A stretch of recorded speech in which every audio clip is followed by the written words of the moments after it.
안녕하세요. 저는 이명자라고 합니다. 정말 어처구니 없던 제 이야기 좀 들어주세요. 제 아들 기태는 두부김치 하나면 온 세상을 다 가진 아이였습니다. 제가 직접 담근 시큼하게 잘 익은 김치를 송송 썰어 냄비에 넣고 달달 볶다가 마지막에 들기름을 한 바퀴 휘둘러 고소한 향을 입힙니다. 그리고 시장 두부 가게에서 아침마다 새로 내놓는 따끈하고 물컹한 두부를 큼직하게 썰어 옆에 가지런히 놓아주면 녀석은 엄마 진짜 세상에서 이보다 맛있는 건 없어 라며 엄지를 척 세우곤 했어요. 다 큰 녀석이 어린애처럼 해맑게 웃는 그 모습을 보는 것이 제 인생의 가장 큰 낙이었습니다. 엄마, 나 진짜 성공해서 한강이 쫙 보이는 엄청 좋은 집에 레스토랑 하나 차려줄게. 간판은 아주 크게 명잔의 두부김치로 다는 거야. 어때? 멋지지? 녀석은 뜬구름 잡는 소리를 하면서도 그 눈은 항상 진심으로 반짝였습니다. 그 꿈을 이뤄주려는 듯 아들은 누구보다 성실하게 자기 사업을 일구며 하루하루를 치열하게 살아냈습니다. 그런 아들이 제 세상의 빛이었던 그 아들이 한 줌의 제가 되어 돌아올 줄은 정말 꿈에서조차 상상해 본 적이 없었습니다. 그날은 유난히 하늘이 맑았습니다. 창문으로 쏟아지는 햇살이 너무 좋아 저는 아들 이불을 전부 꺼내 옥상에 널어두었습니다. 햇볕에 바삭하게 마른 이불에서 나는 냄새를 기태가 참 좋아했거든요. 보송보송해진 이불을 걷어 들어오며 아들에게 저녁 메뉴를 문자로 물었습니다. 아들, 저녁 뭐 해줄까? 1분도 채 되지 않아 답이 왔어요. 두부김치. 느낌표를 5개나 찍어보낸 아들의 문자에 저도 모르게 웃음이 터졌습니다. 서둘러 시장에 가서 가장 맛있어 보이는 두부 한 모를 사들고 와 저녁 준비를 시작했습니다. 보글보글 끓는 된장찌개 냄새가 온 집안을 채우고 압력밥솥이 세차게 추가 흔들리며 구수한 밥 냄새를 풍길 때였습니다. 모든 것이 완벽하게 평화로운 순간 그 평화를 깨뜨리는 날카로운 벨소리가 울렸습니다. 평소 같았으면 받지 않았을 낯선 번호였습니다. 하지만 그날은 심장이 쿵 하고 내려앉는 불길한 예감에 저도 모르게 통화 버튼을 누르고 말았어요. 박기태 씨 보호자분 되십니까? 차갑고 사무적인 남자의 목소리가 귓전을 파고들었습니다. 네, 맞는데요. 제가 엄마입니다. 환자분께서 교통사고로 현재 저희 병원 응급실에 와 계십니다. 상태가 위중하니 지금 바로 와주셔야겠습니다. 손에 들고 있던 국자가 바닥으로 떨어지며 요란한 소리를 냈습니다. 하지만 제 귀에는 그 소리가 들리지 않았어요. 세상의 모든 소음이 한순간에 암전된 듯 오직 수화기 너머의 목소리만이 제 머릿속을 헤집고 있었습니다. 위중하다는 말이 무슨 뜻인지, 사고가 났다는 게 대체 무슨 말인지 도무지 현실로 느껴지지가 않았습니다. 정신을 차렸을 때는 이미 제가 외투를 걸치고 집을 뛰쳐나온 후였습니다. 택시를 잡아 타고 병원으로 가는 내내 저는 아무 생각이 없었어요. 그저 아닐 거야, 별일 아닐 거야 라는 말만 주문처럼 되뇌었습니다. 병원 응급실은 아수라장이었습니다. 여기저기서 울음소리와 고함이 터져나오고 하얀 옷을 입은 의료진들이 땀을 뻘뻘 흘리며 뛰어다녔습니다. 소독약 냄새가 코를 찔렀고 저는 그 혼란 속에서 미친 사람처럼 박기태라는 이름만 외치며 복도를 헤맸습니다. 그때 한 간호사가 저를 발견하고는 수술실 앞으로 안내했어요. 수술실 앞에는 이미 며느리인 이미은이 와 있었어요. 화장이 다 번진 얼굴로 벽에 기댄 채 초조하게 손톱을 물어뜯고 있었습니다. 저를 보더니 어머니 하고 외치며 달려와 제 품에 안겨 서럽게 울기 시작했어요. 그 순간까지도 저는 며느리와 함께 아들의 무사를 빌고 또 빌었습니다. 얼마나 지났을까요? 굳게 닫혀있던 수술실 문이 열리고 지친 기색이 역력한 의사가 걸어 나왔습니다. 저희를 발견한 의사는 잠시 입술을 달싹이다가 이내 고개를 푹 숙였습니다. 죄송합니다. 저희가 할 수 있는 모든 조치를 취했지만 환자분께서 과다출혈로 마음의 준비를 하셔야겠습니다. 그 말이 끝나기 무섭게 며느리는 비명을 지르며 복도에 주저앉아 오열했습니다. 하지만 저는 소리조차 나오지 않았습니다. 의사의 말이 마치 다른 세상 언어처럼 들렸어요. 이해할 수 없었습니다. 아니, 이해하고 싶지 않았습니다. 어제 저녁에도 엄마 사랑해 라며 내 어깨를 주물러주던 내 아들이었는데, 오늘 아침에도 두부김치를 외치던 내 아들이었는데, 이렇게 허망하게 가버렸다는 사실을 도저히 받아들일 수가 없었습니다. 정신을 차렸을 때 저는 검은 상복을 입고 있었습니다. 주변의 모든 것이 희뿌연 안개 속처럼 비현실적이었어요. 사람들은 제 손을 잡고 위로의 말을 건넸지만 아무것도 귀에 들어오지 않았습니다. 제 시선은 오직 한 곳, 단상 위에 놓인 아들의 영정 사진에 고정되어 있었습니다. 2년 전 가족 여행 갔을 때 찍은 사진이었어요. 바다를 배경으로 세상을 다 가진 것처럼 활짝 웃고 있는 모습. 저 사진을 찍어주면서 제가 말했었죠. 아이고, 내 아들 참 잘생겼다. 그러자 녀석은 엄마 아들이니까 그렇지. 라며 너스레를 떨었었습니다. 그 행복했던 순간이 이제는 칼날이 되어 제 심장을 도려내는 것 같았습니다. 저는 비틀거리며 다가가 차가운 액자를 붙들었습니다. 기태야, 내 아들. 눈 좀 떠봐. 응? 엄마 왔잖아. 사진을 아무리 흔들고 불러봐도 아들은 대답이 없었습니다. 그저 환하게 웃고만 있을 뿐이었어요. 그 미소가 저를 조롱하는 것만 같아 참을 수 없는 슬픔과 원망이 한꺼번에 터져 나왔습니다. 저는 그 자리에 주저앉아 아이처럼 목 놓아 울었습니다. 내 아들 돌려내. 왜 나만 두고 갔어? 울부짖다 보니 숨이 가빠지고 눈앞이 새하얗게 변하면서 세상이 빙글빙글 돌기 시작했습니다.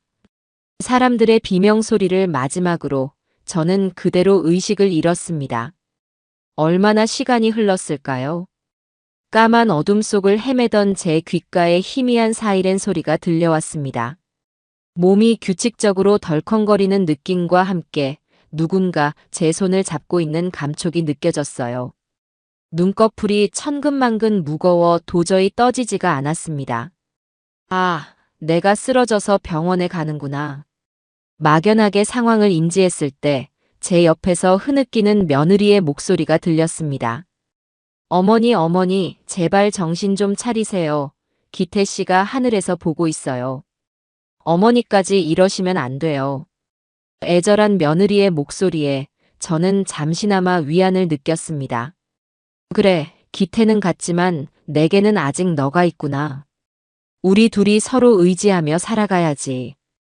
그렇게 생각하며 다시 깊은 의식의 바다로 가라앉으려던 바로 그 순간이었습니다. 흐느끼던 며느리가 갑자기 울음을 뚝 그쳤습니다. 제가 완전히 정신을 잃었다고 판단했는지 조심스럽게 제 손을 놓고는 핸드백에서 휴대폰을 꺼내는 부스럭거림이 느껴졌어요. 그리고 곧 제 인생을 송두리째 바꿔놓은 그 목소리가 귓속으로 날카롭게 파고들었습니다. 나야. 정신없어 죽겠네. 어머님, 결국 장례식장에서 기절하셔서 지금 구급차 타고 병원 가는 중이야. 아휴, 연세도 있으신데 앞으로가 걱정이다, 정말. 거기까지는 그럴 수 있다고 생각했습니다. 하지만 이어진 말은 제 모든 상식을 파괴해버렸어요. 근데 그것보다 더 중요한 얘기가 있어서. 제임스 씨, 기태 씨 사망 보험금 말이야. 변호사 통해서 확인해봤다며. 서류상 문제 전혀 없고 수령인도 나로 되어 있는 거 확실하대. 아, 진짜 다행이야. 그걸로 일단 당신 사업 자금 급한 불부터 끄고 우리 가게 계약도 바로 진행하자. 아, 드디어 숨통이 트이네. 그 인간 때문에 내가 그동안 얼마나 고생했어. 벼락을 맞으면 이런 느낌일까요? 슬픔으로 마비되었던 제 뇌가 순식간에 깨어나는 것 같았습니다. 온몸에 피가 역류하여 머리로 쏠리는 듯한 충격.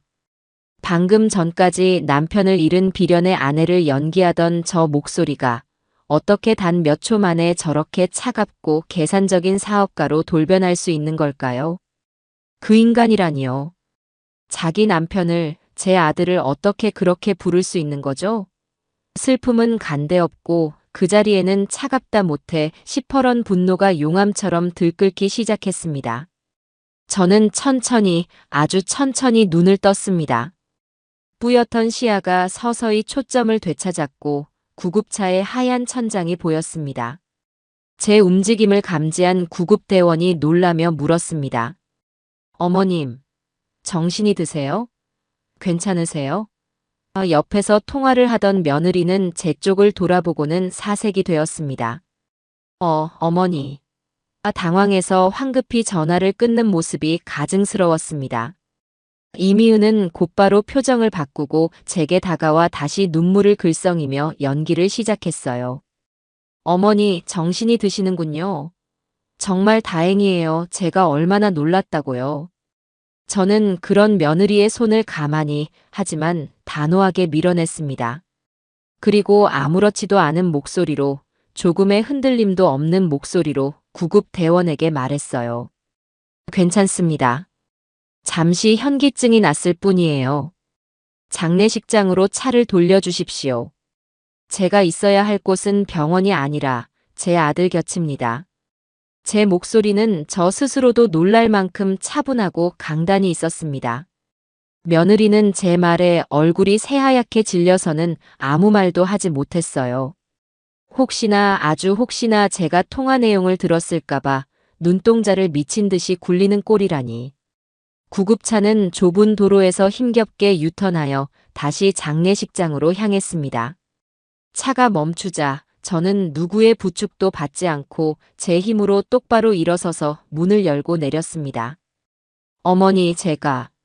며느리가 다가와 제 팔을 잡으려 했지만 저는 차가운 눈으로 며느리를 쳐다보며 말했습니다. 혼자 갈 수 있다고 했다. 제 눈빛에 기가 눌린 며느리는 더 이상 제게 다가오지 못하고 몇 걸음 뒤에서 저를 따를 뿐이었습니다. 쓰러졌던 제가 멀쩡하게 걸어서 다시 장례식장으로 들어서자 웅성거리던 조문객들의 시선이 모두 제게로 쏠렸습니다. 저는 그 어떤 시선에도 아랑곳하지 않고 오직 아들의 영정 사진만을 향해 똑바로 걸어갔습니다. 그리고 다시 사진 앞에 섰습니다. 사진 속 아들은 여전히 아무것도 모른다는 듯이 환하게 웃고 있었습니다. 저는 더 이상 울지 않았습니다. 눈물은 이미 제 안의 분노라는 불길에 모두 타서 증발해버린 후였어요. 대신 저는 아들의 사진을 손으로 부드럽게 쓸어주며 오직 아들만이 들을 수 있는 목소리로 마음속 깊이 맹세했습니다.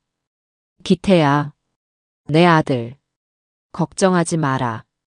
이 엄마가 이제 정신 똑바로 차릴게. 너의 억울함, 너의 마지막 가는 길까지 저 더러운 것들이 감히 더럽히지 못하도록 내가 전부 다 막아줄 거야. 그리고 반드시 대가를 치르게 해줄게. 제 등 뒤에서 느껴지는 며느리의 불안한 시선이 마치 가시처럼 따가웠습니다. 그래, 마음껏 불안해하고 두려워하렴. 진짜 장례식은 너희들의 모든 것을 장사 지낼 그 진짜 장례식은 이제부터 시작이니까. 저는 아들의 사진을 향해 아주 희미하게, 그러나 그 어떤 때보다도 단단한 미소를 지어 보였습니다. 그것은 모든 것을 지켜보고 모든 것을 기억하며 반드시 심판을 내리고야 말겠다는 한 어머니의 서늘한 선전포고였습니다.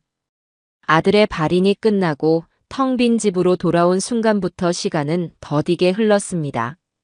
집안 곳곳에 아들의 흔적이 배어 있었어요. 현관에는 녀석이 늘 신던 낡은 운동화가 놓여 있었고 소파에는 아무렇게나 벗어 던진 외투가 걸려 있었습니다.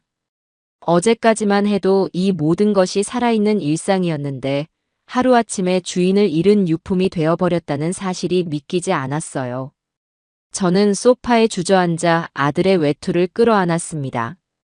아직 아들의 채취가 희미하게 남아있는 것 같아 코를 박고 한참 동안 숨을 들이마셨어요. 눈물은 더 이상 나오지 않았습니다. 구급차 안에서 들었던 며느리의 그 목소리가 제 눈물샘을 전부 증발시켜버린 것 같았어요. 슬픔 대신 차가운 얼음덩이가 가슴 한가운데를 꽉 채우고 있었습니다. 3일장을 치르는 내내 며느리 이미은은 세상에서 가장 가련한 미망인이었습니다. 조문객들이 올 때마다 실신할 듯이 울부짖었고 아들의 영정 사진을 붙들고 여보, 나 혼자 두고 가면 어떡해? 라며 애절하게 절규했죠. 그 모습을 보는 사람들은 모두 혀를 차며 젊은 나이에 남편을 잃은 며느리를 가엾게 여겼습니다. 하지만 저는 알 수 있었어요. 저 눈물은 진짜가 아니라는 것을. 악어의 눈물보다 더 거짓되고 역겨운 연기라는 것을요. 제가 구급차에서 깨어났을 때 저를 보며 하얗게 질리던 그 얼굴. 그 얼굴이야말로 이미은의 진짜 민낯이었습니다. 장례의 모든 절차가 끝나고 텅 빈 집으로 돌아오자마자 며느리는 언제 울었냐는 듯 눈물을 싹 닦고는 제게 다가왔습니다. 피곤에 지친 얼굴로 제 어깨를 주무르며 말했어요. 어머니, 너무 상심 마세요. 기태 씨도 어머니가 힘들어하시는 거 원치 않을 거예요. 우리 힘내서 기태 씨 없는 세상 잘 살아나가야죠. 그 입에서 기태 씨라는 이름이 나오는 것조차 소름이 끼쳤습니다. 저는 아무 대답 없이 며느리의 손을 떼어냈습니다. 그날 밤 저는 아들의 방에서 잠을 청했습니다. 아들의 침대에 누워 녀석이 쓰던 이불을 덮으니 조금은 마음이 진정되는 것 같았어요. 하지만 잠은 오지 않았습니다. 눈을 감으면 구급차 안에서 들었던 며느리의 목소리가 악마의 속삭임처럼 귓가에 맴돌았습니다. 드디어 숨통이 트이네. 그 말이 칼날이 되어 제 심장을 계속해서 후벼 팠습니다. 밤새 뒤척이다 새벽녘이 되어서야 겨우 얕은 잠에 빠져들었습니다. 다음 날 아침 제가 눈을 떴을 때 며느리는 이미 일어나 거실을 서성이고 있었습니다. 저를 보더니 기다렸다는 듯이 다가와 조심스럽게 입을 열었어요. 어머니, 주무셨어요? 드릴 말씀이 있는데. 저는 말없이 며느리를 쳐다보았습니다. 이미은은 잠시 머뭇거리다 마치 큰 결심이라도 한 것처럼 말했습니다. 저기 기태 씨 물건들, 이제 슬슬 정리하는 게 어떨까요? 계속 이렇게 보고 있으면 어머니도 저도 마음만 더 아플 것 같아요. 좋은 기억만 남기고 이제는 보내줘야죠. 저는 제 귀를 의심했습니다.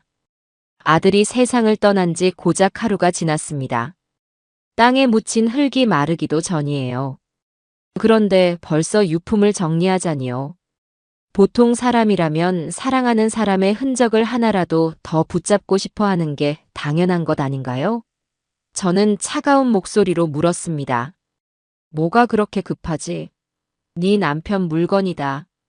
천천히 정리해도 늦지 않아. 제 목소리에 날이 서 있다는 것을 느꼈는지 며느리는 당황하며 변명하기 시작했어요. 아, 그런 뜻이 아니고요, 어머니. 그냥 이대로 두면 볼 때마다 너무 힘들어서 그렇죠. 어머니 생각해서 드리는 말씀이에요. 기가 막혔습니다. 저를 생각해서 하는 말이라니요. 저는 자리에서 일어나 며느리의 눈을 똑바로 쳐다보며 말했습니다. 내 아들 물건은 내가 알아서 정리한다. 넌 신경 쓰지 마. 더 이상 대꾸할 가치를 느끼지 못하고 아들 방으로 들어가 문을 닫아버렸습니다.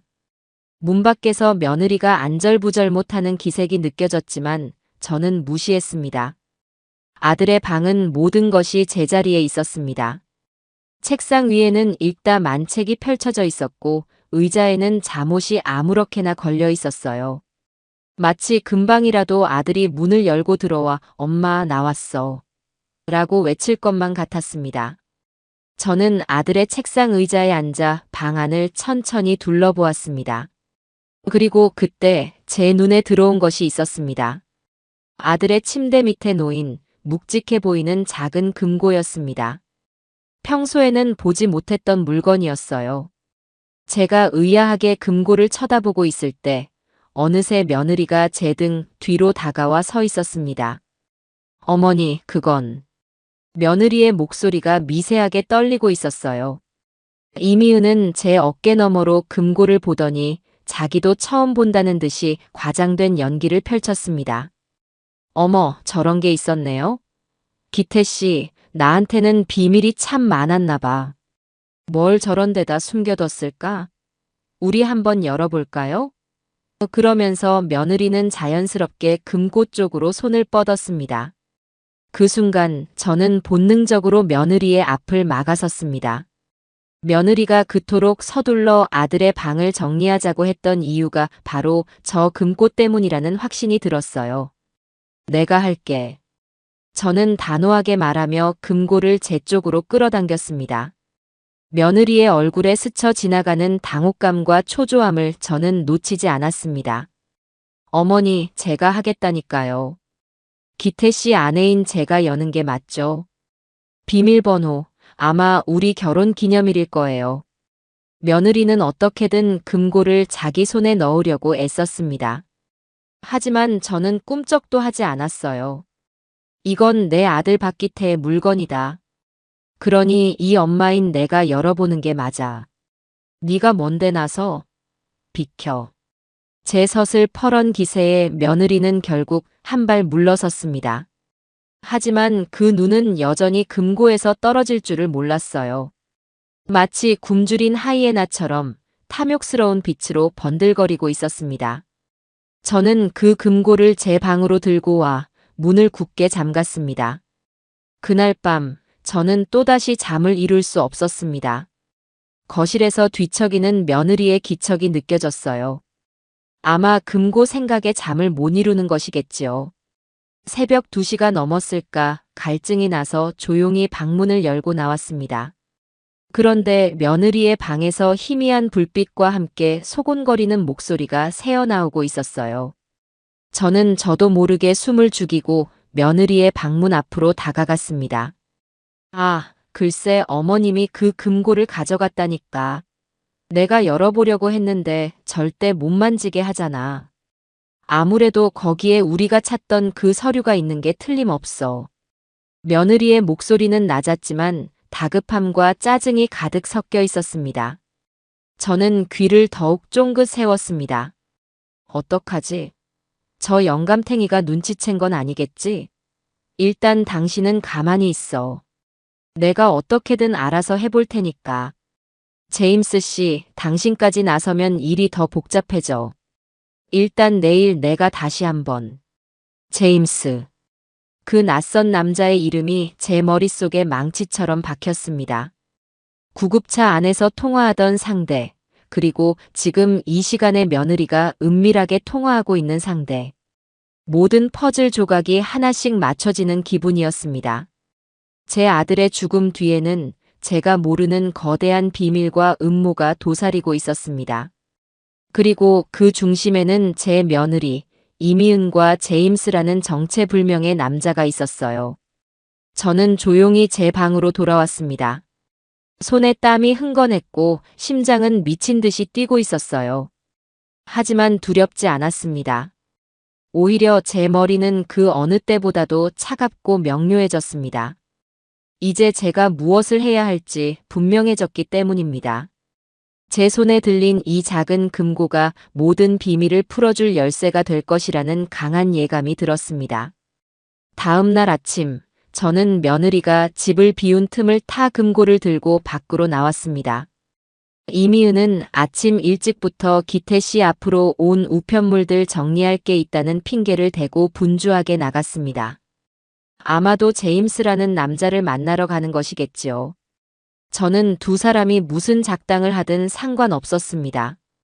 지금 제게 가장 중요한 것은 이 금고를 여는 것이었으니까요. 하지만 막상 금고를 열려고 하니 막막했습니다. 4자리 숫자 비밀번호. 경우의 수는 10,000가지나 되었습니다. 며느리가 말했던 결혼기념일, 아들의 생일, 며느리의 생일. 혹시나 싶어 눌러봤지만 금고는 묵묵부답이었습니다. 혼자서는 해결할 수 없다고 판단한 저는 한 사람을 떠올렸습니다. 제 조카 준수.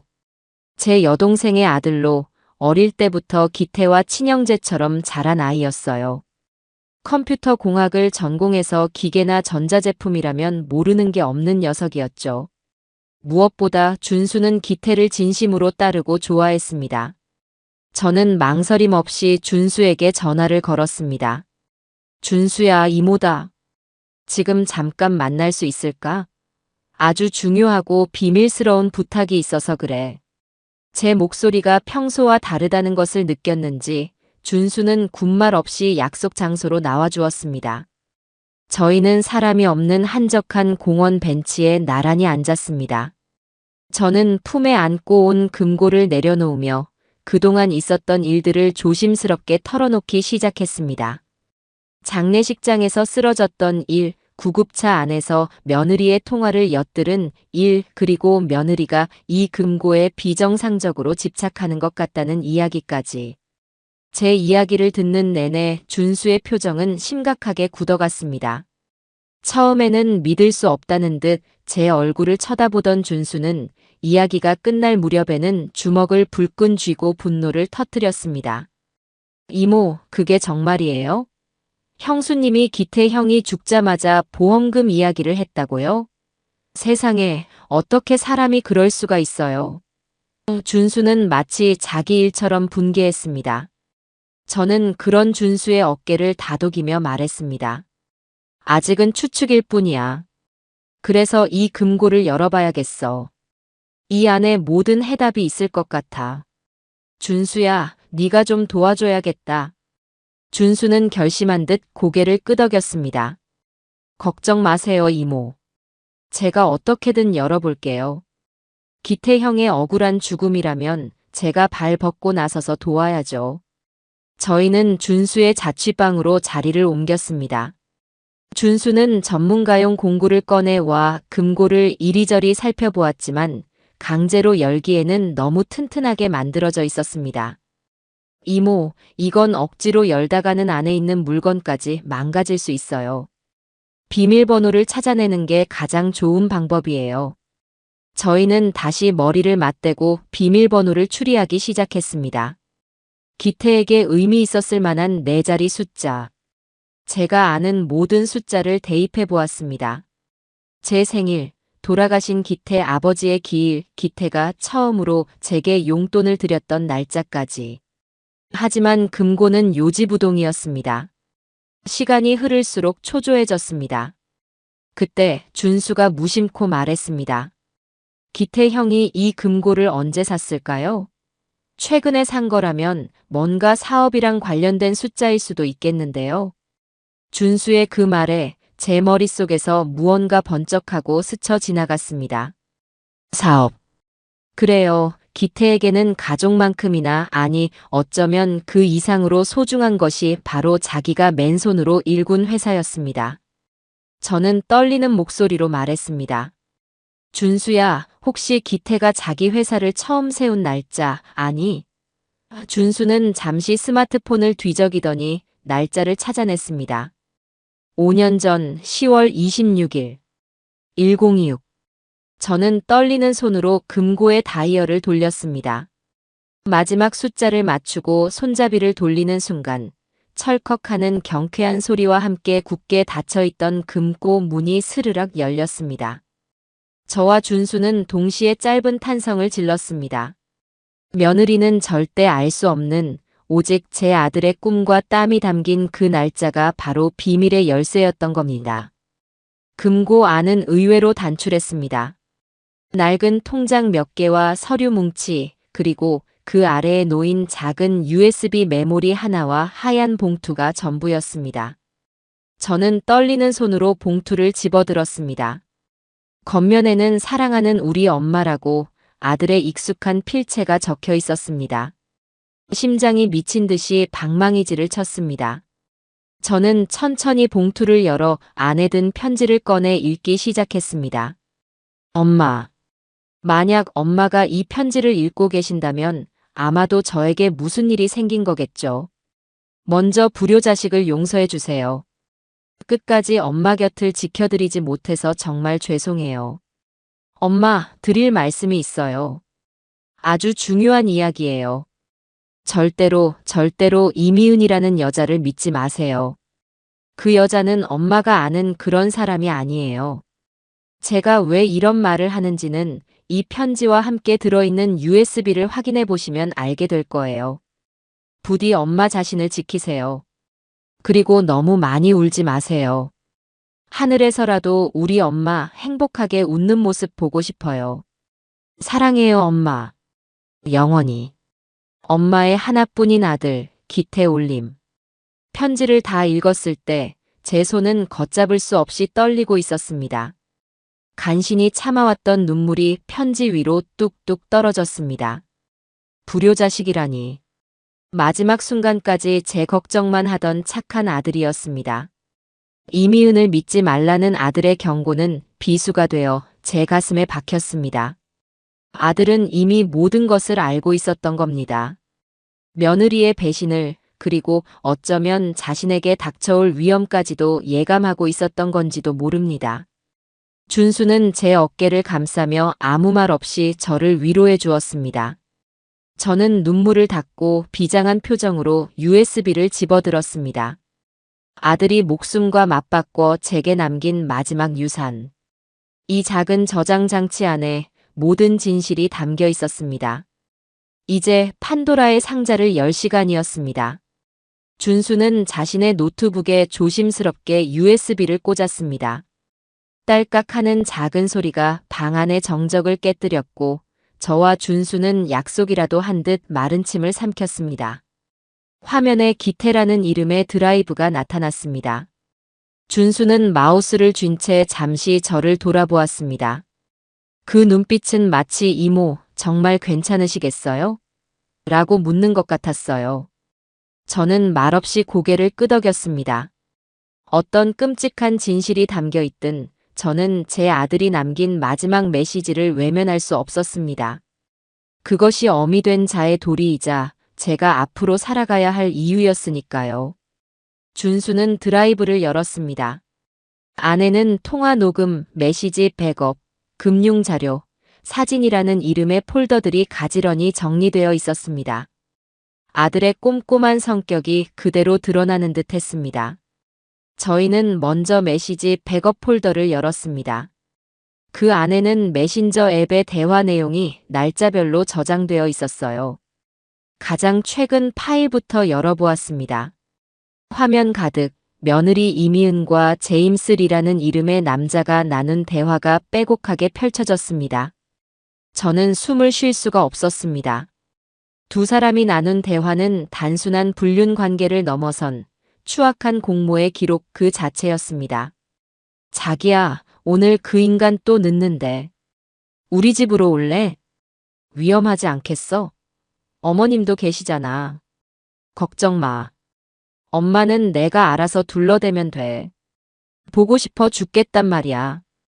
제임스 씨, 이번에 투자건 말이야. 5천만 원 정도 더 필요한데 어떻게 안 될까? 미은 씨, 나도 지금 자금이 빡빡해서. 좀 어떻게 해봐. 그 인간 비자금 숨겨둔 통장. 내가 거의 다 알아냈단 말이야. 조금만 기다리면 그 돈 전부 우리 건데 이 정도도 투자 못해? 오늘 시어머니가 끓여준 김치찌개 먹는데 진짜 토할 뻔했어. 언제까지 이 지긋지긋한 시어머니 노릇, 아내 노릇해야 하는 거야? 조금만 참아, 자기야. 이제 거의 다 왔어. 우리 둘만의 파라다이스가 눈앞에 있잖아. 한 줄 한 줄 읽어 내려갈 때마다 제 속은 시커멓게 타들어가는 것 같았습니다.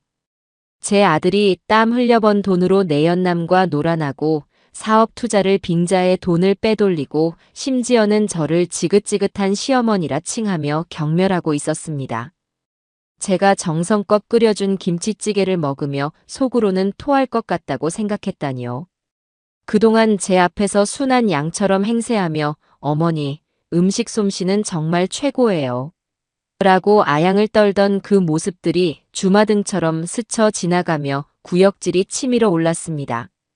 옆에 있던 준수는 차마 화면을 끝까지 보지 못하고 고개를 돌린 채 부들부들 떨고 있었습니다.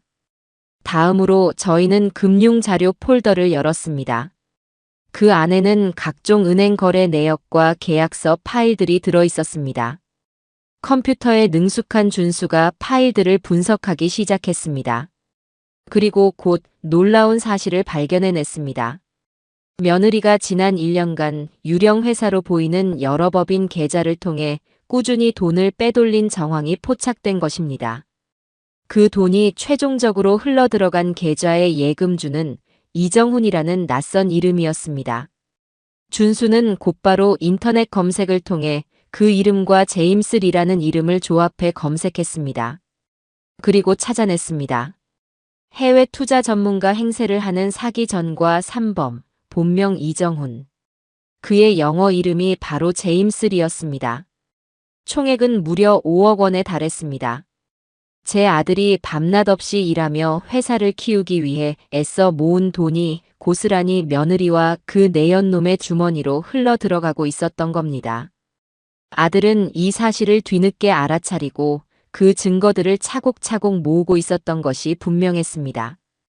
아마도 이혼 소송과 횡령 고소를 준비하고 있었겠지요. 그래서 금고에 이 모든 자료를 보관해 두었던 겁니다. 마지막으로 저희는 통화 녹음 폴더를 열었습니다. 그 안에는 단 하나의 파일만이 존재했습니다. 파일이 생성된 날짜는 아들이 사고를 당하기 바로 전날 밤이었습니다. 심장이 철렁 내려앉는 것을 느끼며 준수는 파일을 클릭했습니다. 스피커를 통해 제 아들 기태에 지치고 슬픔에 잠긴 목소리가 흘러나왔습니다. 이미은, 정말 나한테 이럴 수 있어? 내가 당신한테 어떻게 했는데? 당신이 하자는 거 내가 다 들어줬잖아. 그런데 어떻게 내 뒤에서 이런 짓을 할 수가 있어? 뭐가? 내가 뭘 어쨌는데? 똑바로 말해. 모르는 척하지 마. 제임스 리 아니 이정훈. 그 자식이랑 바람 피우고 내 회사 돈까지 빼돌려서 그놈한테 다 갖다 바쳤잖아. 내가 모를 줄 알았어? 알았으면 어쩔 건데. 그래, 맞다. 그 사람이랑 나 사랑하는 사이다. 그리고 네 돈. 어차피 그 돈 전부 내 청춘의 보상금이야. 너 같은 재미없는 인간이랑 살아준 값이라고. 너 정말 미쳤구나. 당장 그만둬. 그리고 빼돌린 돈 전부 제자리로 돌려놔. 그럼 용서해 줄게. 우리 조용히 이혼만 하자. 제발. 용서. 이혼?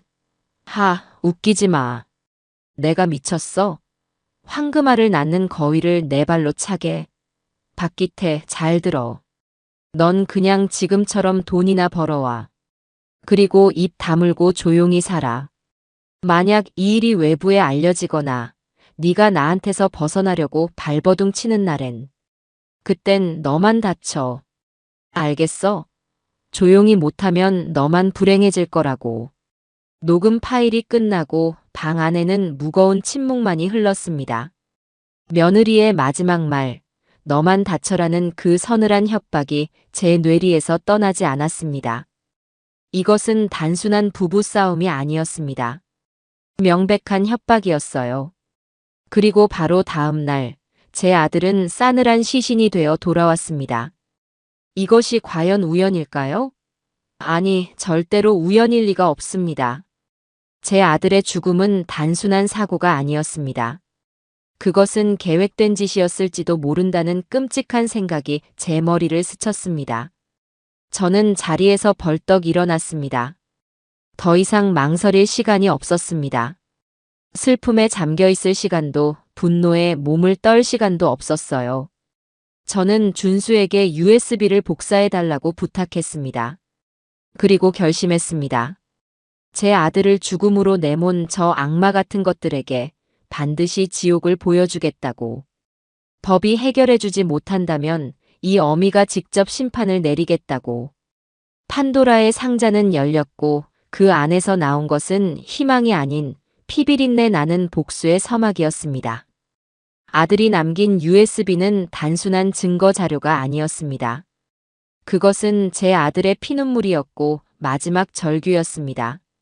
저는 준수의 방에서 밤을 새워 모든 자료를 몇 번이고 반복해서 확인했습니다. 며느리와 제임스 리가 나눈 역겨운 메시지들을 제 눈에 새기고 아들을 협박하는 그 목소리를 제 귀에 각인시켰습니다. 슬픔과 분노가 파도처럼 몇 번이고 저를 덮쳤지만 그때마다 저는 아들의 마지막 편지를 떠올리며 마음을 다잡았습니다. 엄마, 부디 자신을 지키세요. 그래, 아들아. 이 엄마는 더 이상 약하지 않아. 나를 지키고 너의 명예를 지키기 위해서라도 반드시 이 싸움에서 이길 것이다. 다음 날, 저는 준수에게 부탁해 아는 변호사 중에 가장 냉철하고 유능한 사람을 소개해 달라고 했습니다. 준수는 잠시 고민하더니 자기 과 선배의 누나라며 한 여성 변호사를 추천해 주었습니다. 이름은 강지연. 기업 간의 분쟁이나 이혼 소송 전문으로 한 번 물면 절대 놓지 않는 독사라는 별명으로 유명한 사람이었습니다.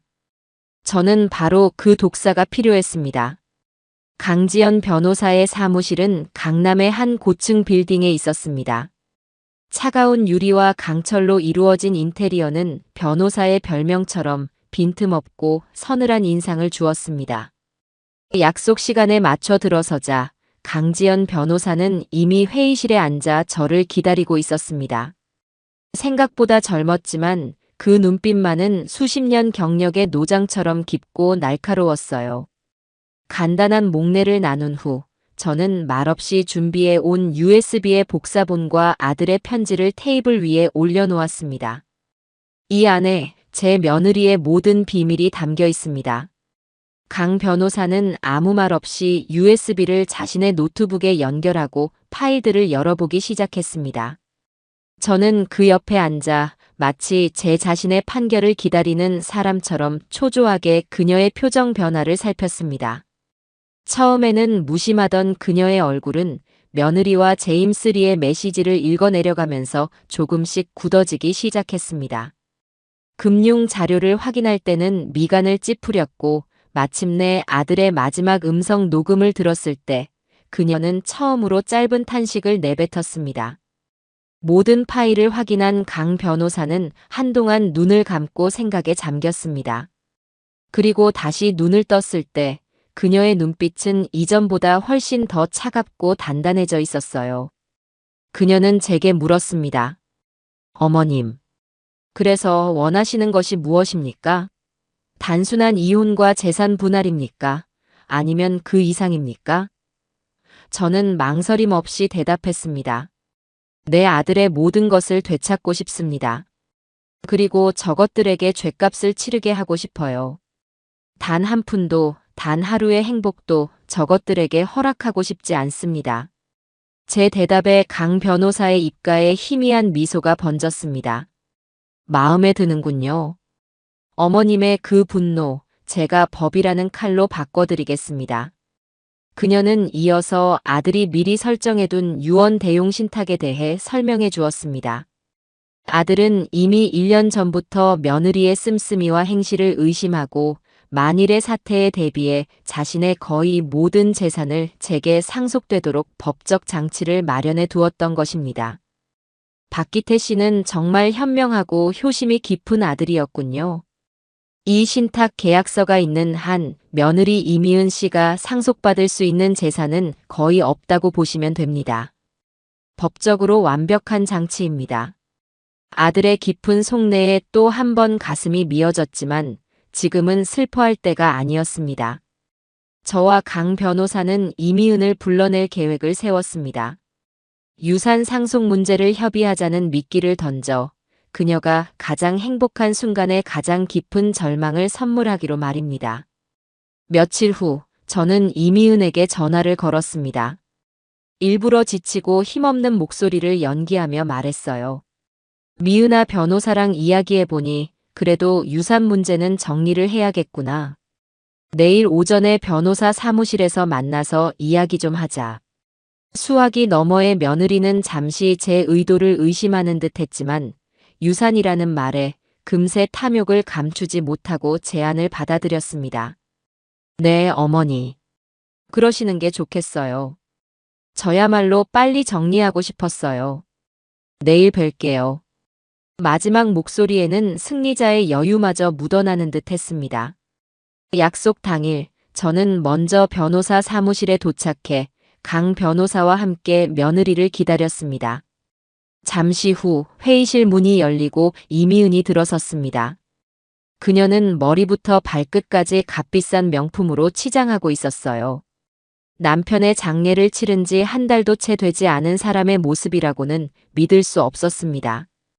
그녀는 제게 다가와 가식적인 미소를 지으며 말했습니다. 어머니, 먼저 와 계셨네요. 표정이 안 좋으세요. 아직도 마음이 힘드셔서 그러시죠? 그러면서 마치 제가 불쌍하다는 듯 제 어깨를 가볍게 두드리기까지 했습니다. 저는 속에서 들끓는 분노를 누르며 아무 대꾸도 하지 않았습니다. 자리에 앉자마자 강지연 변호사가 미리 준비해둔 서류들을 꺼내며 사무적인 목소리로 말했습니다. 고 박기태 씨의 유산 상속 절차에 대해 설명해 드리겠습니다. 이미은은 다리를 꼬고 앉아 여유롭게 서류를 넘겨받았습니다. 그녀는 당연히 모든 재산이 법적 상속인인 자신에게 돌아올 것이라고 굳게 믿고 있는 얼굴이었어요. 강 변호사는 먼저 작은 예금 계좌 몇 개와 자동차에 대한 소유권부터 설명하기 시작했습니다. 이미은은 그 정도는 푼돈이라는 듯 시큰둥한 표정으로 듣고 있었습니다. 그리고 마침내 강 변호사가 핵심적인 부분을 언급했습니다. 그리고 고 박기태 씨 명의의 강남 아파트와 상가 건물, 그리고 운영하시던 법인의 주식 지분 전량은. 강 변호사는 잠시 말을 끊고 이미은의 얼굴을 똑바로 쳐다보며 말했습니다. 1년 전 작성된 유언 대용 신탁 계약에 따라 유일 수혜자인 어머님 이명자 여사님께 모두 귀속됩니다. 그 순간 회의실의 공기가 얼어붙었습니다. 이미은의 얼굴에서 미소가 사라졌습니다. 그녀는 자기가 뭘 잘못 들었다는 듯 되물었습니다. 네, 그게 무슨 소리예요? 신탁이요? 아니, 그 사람은 저한테 그런 말 한마디도 없었어요. 뭔가 잘못된 거겠죠? 강 변호사는 표정 하나 바꾸지 않고 신탁 계약서 원본을 그녀의 앞으로 밀어주었습니다. 여기 고인의 자필 서명과 공증까지 모두 완료된 합법적인 계약서입니다. 따라서 이미은 씨께서 상속받으실 유산은 현재 거주하시는 전세 아파트의 보증금 일부와 소액의 예금뿐입니다. 이미은은 믿을 수 없다는 듯 계약서를 집어들고 미친 듯이 읽어내려갔습니다. 그녀의 손이 부들부들 떨리고 있었어요. 모든 것이 사실이라는 것을 깨달은 순간 그녀의 이성은 완전히 끊어져 버렸습니다. 말도 안 돼. 이건 무효야. 그 사람이 제정신이었을 리가 없어. 어머니, 당신이 시킨 짓이죠? 그렇죠? 내 남편 재산 가로채려고 당신이 수작 부린 거잖아. 그녀는 자리에서 벌떡 일어나 제게 손가락질하며 고함을 지르기 시작했습니다. 저는 그 모든 광경을 조용히, 아주 조용히 지켜보고 있었습니다. 그리고는 천천히 찻잔을 들어 한 모금 마셨습니다. 제 침착한 태도가 이미은의 분노에 더욱 불을 지폈습니다. 이 영감탱이가 내 돈 내놔. 어디서 감히 내 남편 돈을 넘봐. 내가 누군지 알아? 내가 이대로 가만히 있을 것 같아? 온 세상에 다 떠들고 다닐 거야. 아들 잡아먹은 악독한 시어머니라고, 며느리 재산까지 탐내는 파렴치한이라고 소문낼 거라고. 이미은이 발악하며 저주를 퍼붓는 그때 저는 조용히 찻잔을 내려놓았습니다. 그리고 그녀의 눈을 똑바로 바라보며 아주 나지막하고 차분한 목소리로 말했습니다. 그래. 그럼 나도 좀 떠들어 볼까? 제임스 리, 본명 이정훈이라는 사람에 대해서. 제 입에서 제임스 리라는 이름이 나온 순간 이미은은 마치 마법에 걸린 사람처럼 그 자리에 얼어붙었습니다. 새하얗게 질린 얼굴로 저를 바라보는 그 눈에는 방금 전까지의 분노는 온데간데 없고 오직 당혹감과 공포만이 가득했습니다. 강지연 변호사조차 놀란 눈으로 저와 이미은을 번갈아 쳐다보고 있었죠. 저는 그 기회를 놓치지 않았습니다. 며느리의 턱 밑까지 다가가 오직 그녀에게만 들릴 정도로 작지만 얼음처럼 차가운 목소리로 속삭였습니다. 네가 한 짓, 내가 어디까지 알고 있을 것 같아? 이미은은 아무 대답도 하지 못했습니다. 아니, 못한 것이겠죠. 그녀는 비틀거리며 뒷걸음질 치다가 거의 도망치듯 변호사 사무실을 뛰쳐나갔습니다. 그 뒷모습은 방금 전까지 명품으로 치장하고 의기양양하게 들어서던 승리자의 모습이 아니라 모든 것을 잃고 쫓기는 패배자의 모습 그대로였습니다. 강 변호사는 제게 다가와 나지막이 물었습니다. 제임스 리가 누굽니까? 저는 짧게 대답했습니다. 제 며느리의 진짜 남편쯤 되는 사람이겠죠. 저는 이미은이 이대로 물러서지 않을 것이라고 예상했습니다. 궁지에 몰린 쥐는 고양이를 무는 법이니까요. 그리고 제 예상은 정확히 맞아떨어졌습니다. 며칠 뒤부터 제 주변에서 이상한 기류가 감지되기 시작했습니다. 시작은 아들 기태의 대학교 동창에게서 온 전화였습니다. 그는 아주 조심스러운 목소리로 제 안부를 묻더니 이내 본론을 꺼냈습니다. 저 어머님, 혹시 요즘 무슨 일 있으세요? 미은 씨가 어머님께서 기태 유산 때문에 자기를 너무 힘들게 하신다고, 충격으로 정신이 온전치 않으신 것 같다고 걱정을 많이 하더라고요. 기가 막혔습니다. 저 악랄한 것이 변호사 사무실에서 뛰쳐나가자마자 제 뒤에서 저를 아들 유산에 눈이 먼 정신 나간 노인으로 만들고 있었던 겁니다. 피해자인 척, 저를 걱정하는 척, 거짓 눈물을 흘리며 사람들의 동정심을 사고 있었던 거죠. 저는 그 친구에게 걱정해줘서 고맙네. 하지만 진실은 곧 밝혀질 걸세. 라고만 말하고 전화를 끊었습니다. 그 전화는 시작에 불과했습니다. 아들의 회사 동료, 심지어는 제가 다니는 동네 성당의 교우들에게까지 이미은의 마수가 뻗쳤습니다. 그녀는 저를 사회적으로 완전히 고립시키고 제 말을 아무도 믿지 않게 만들려는 속셈이었습니다. 그리고 며칠 뒤 집으로 등기우편 하나가 날아들었습니다. 발신인은 이미은의 이름으로 고용된 법무법인이었습니다. 뜯어보자 그 안에는 유언 대용 신탁 효력정지 가처분 신청 및 본안 소송이라는 해괴한 제목의 소장이 들어 있었습니다. 내용을 읽어본 저는 실소를 금할 수 없었습니다. 소장의 내용은 한마디로 제 아들 기태가 신탁계약을 맺을 당시 심신미약 상태였다는 주장이었습니다. 과도한 업무 스트레스와 우울증으로 인해 정상적인 판단을 할 수 없는 상태에서 제가 아들을 가스라이팅하여 재산을 빼돌리는 신탁계약에 서명하게 만들었다는 한편의 막장 소설이었습니다. 저는 즉시 강지연 변호사에게 연락했습니다. 강 변호사는 소장 내용을 전해 듣고는 코웃음을 쳤습니다. 예상했던 반응이네요. 저쪽도 이제 막다른 길에 몰리니 말도 안 되는 주장을 펼치기 시작한 겁니다. 심신미약이라니. 그걸 입증하려면 정신과 진료 기록 같은 명백한 증거가 있어야 하는데 가능할 리가 없죠. 걱정하지 마세요, 어머님. 이건 그냥 시간 끌기용 발악에 불과합니다. 하지만 저는 마음이 편치 않았습니다. 법정에서는 증거가 중요하다고 하지만 법정 밖에서는 사람들의 말이 더 무서운 법이니까요. 이미은이 뿌려놓은 악의적인 소문들은 진실이라는 나무의 뿌리를 조금씩 갉아먹고 있었습니다. 그러던 어느 날 저녁이었습니다. 초인종 소리도 없이 현관문이 벌컥 열리더니 이미은이 술에 취한 채 비틀거리며 집 안으로 들어섰습니다. 장례식 이후 처음으로 제 앞에 모습을 드러낸 그녀는 눈이 벌겋게 충혈된 채 저를 노려보고 있었습니다. 어머니. 아니, 이젠 어머님이라고 부르기도 역겹네. 이명자 씨, 당신 나한테 어떻게 이럴 수가 있어? 저는 소파에 앉아 책을 읽다 말고 조용히 그녀를 올려다보았습니다. 여긴 이제 네가 함부로 들어올 집이 아니다. 당장 나가. 제 차가운 목소리에 이미은은 더욱 이성을 잃고 발악하기 시작했습니다. 나가. 여기가 어디라고 나보고 나가래. 이 집도 원래는 내 거였어.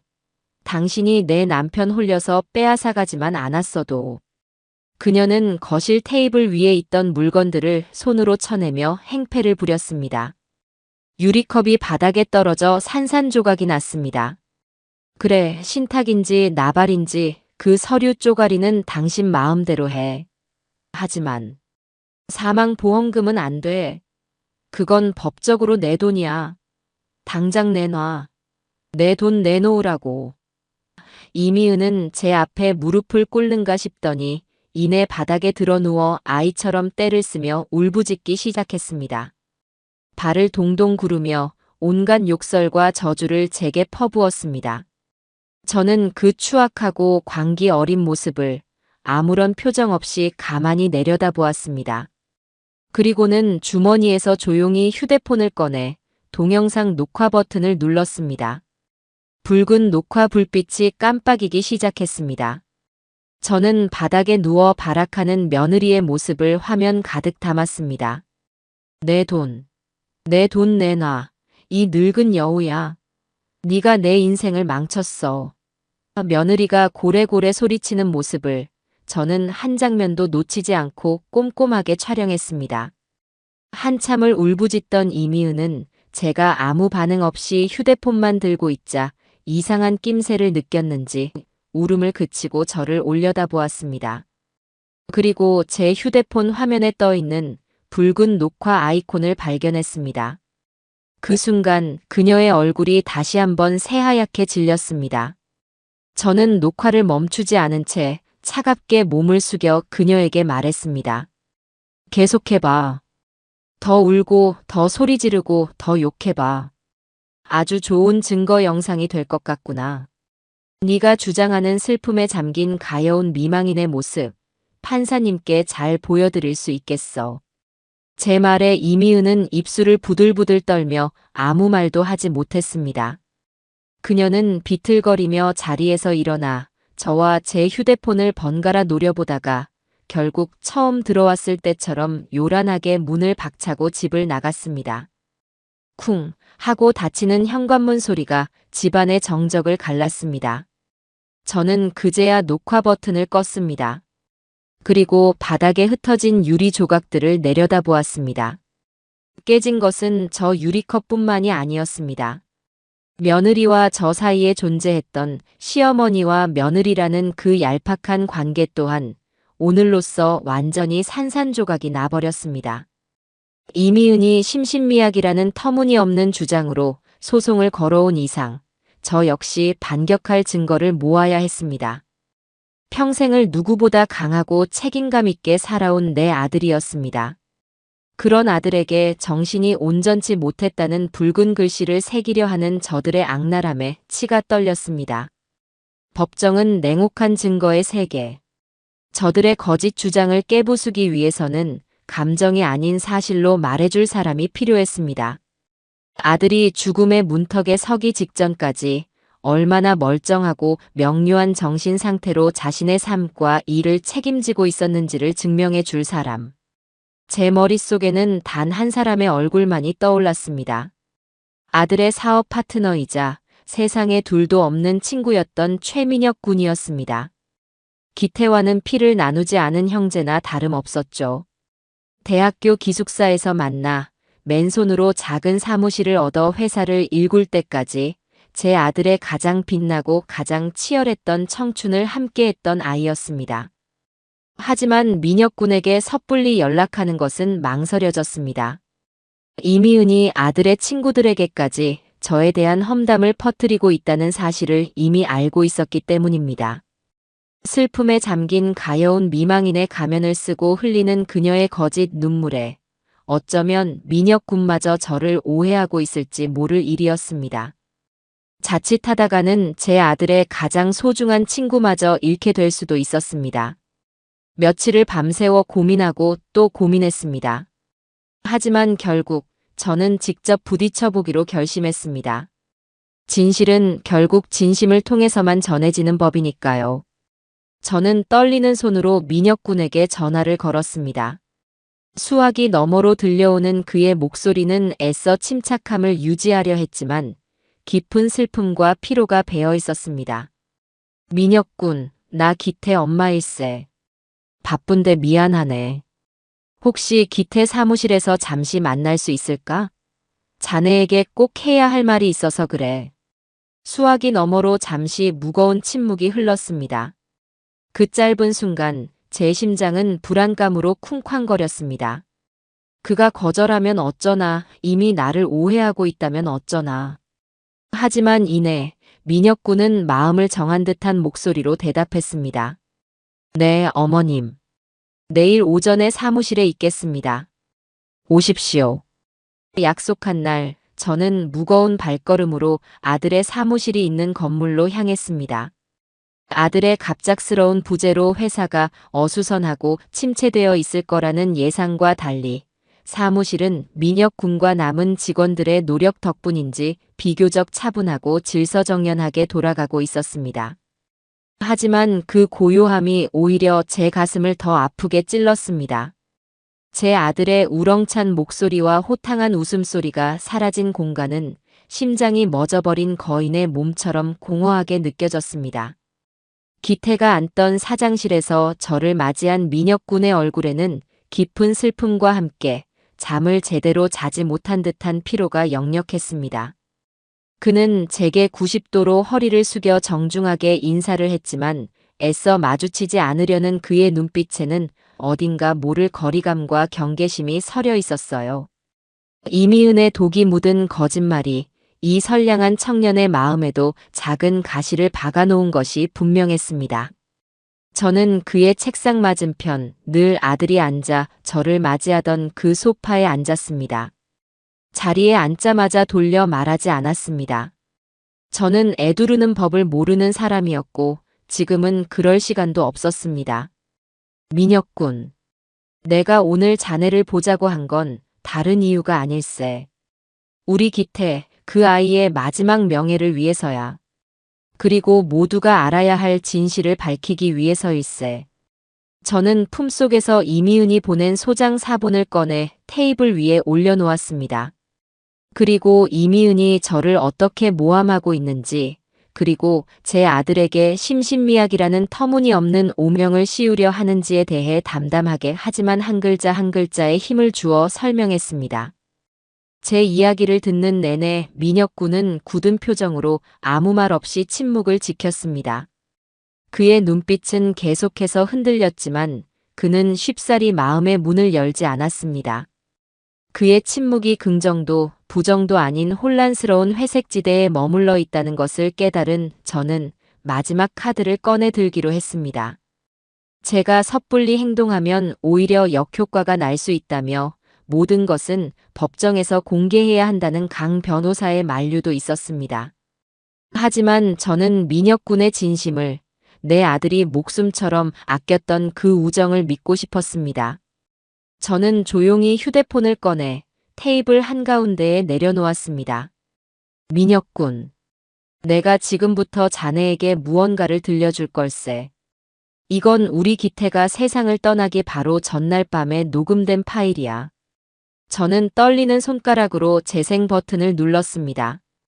사장실의 무거운 정적을 깨고 스피커를 통해 먼저 제 아들의 지친 목소리가 흘러나왔습니다. 그리고 이내 제가 평생을 증오하게 될 그 여자의 차갑고 잔인한 목소리가 이어졌습니다. 너만 다쳐. 알겠어? 조용히 못하면 너만 불행해질 거라고.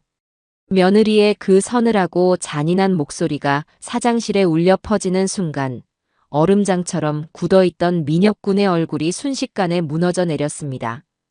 그의 눈은 충격과 불신으로 격렬하게 흔들렸고 이내 그 눈동자 안에서 감당할 수 없는 분노의 불길이 이글거리기 시작했습니다. 이게 대체. 그는 말을 잇지 못하고 부들부들 떨리는 주먹으로 단단한 원목 책상을 쿵 하고 내리쳤습니다. 재수 씨가 어떻게 기태한테. 그제야 굳게 닫혀있던 댐이 무너지듯 민혁군은 제게 모든 것을 털어놓았습니다. 그동안 이미은의 거짓말과 협박 때문에 차마 제게 말하지 못했던 아들의 마지막 몇 달간의 지옥 같았던 고통을 말입니다. 어머님, 사실 기태 정말 힘들어했습니다.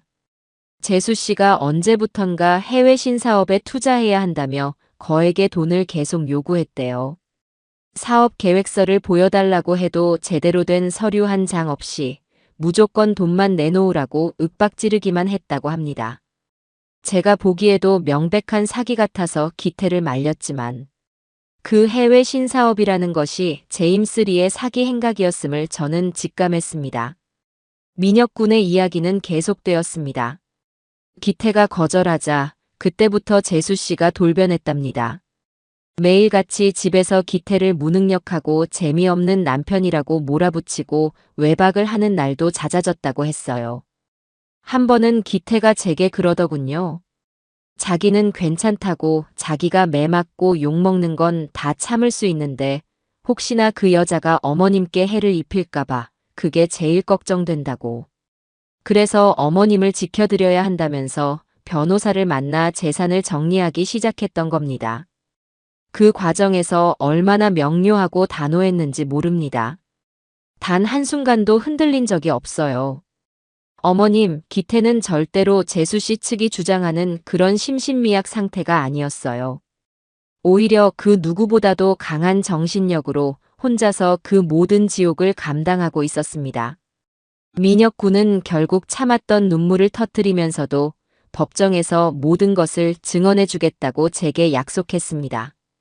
저는 그의 손을 잡고 몇 번이고 고맙다고 말했습니다. 아들의 마지막 가는 길에 이렇게 의리 있고 진실한 친구가 곁에 있었다는 사실이 그나마 큰 위안이 되었습니다.